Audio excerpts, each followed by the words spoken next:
You wake up, scroll your phone, and before even brushing your teeth, you've already compared your life to 12 people. Welcome to the modern age, where your biggest fear isn't failure, it's being judged. That's why you don't speak your mind. That's why you delay your dreams. That's why you shrink your personality just to fit in. And you might call it being cautious, but let's be honest. You're living on a leash. Every step you take, you wonder, what will they think of me? Here's the harsh truth. You've built a prison with bars made of opinions.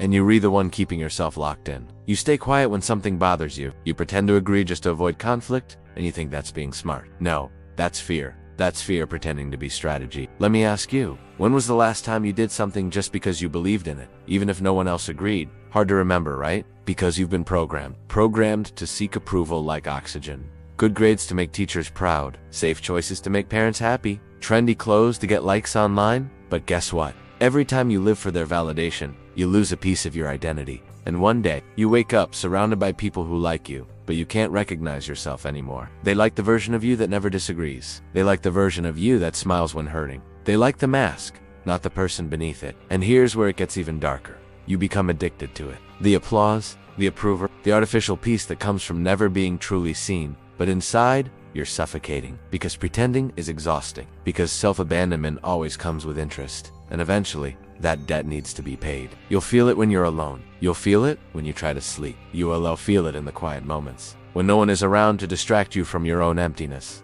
But here's the twist. You're not being judged nearly as much as you think. Why? Because everyone's too busy judging themselves. That stranger you're afraid will laugh at your outfit. They're worried about what you think of their hair. That perfect person on social media. They edited that post 10 times and still feel insecure. Everyone's wearing armor. Everyone's performing.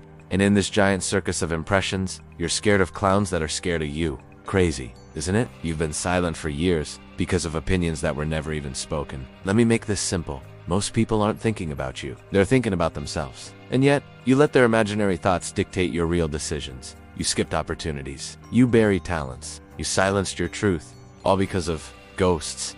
So what now? You take the risk, you speak up, you post the video. You wear what makes you feel alive.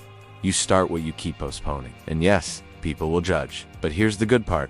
If you're being judged, it means you're finally being seen. And being seen is the first step to being free. Some will mock you. So what? Their opinions won't pay your bills. Their laughter won't carry your coffin. Their approval won't build your legacy. You're the one who will live or regret your choices. So start choosing for you. Be weird. Be bold. Be imperfect. Be real. Because the world has enough copies. You weren't born to blend in. You were born to leave fingerprints on this world. And that won't happen while you're hiding behind fear. So ask yourself, are you really living your life? Or just rehearsing a version that keeps everyone else comfortable? This is your moment. Not tomorrow. Not next week. Now, because if you don't claim your voice, someone else will speak for you. If you don't write your story, you'll end up living someone else's script. And if you keep fearing judgment, you'll never taste freedom. The prison doors are open. Are you ready to walk out? Think about it. Okay.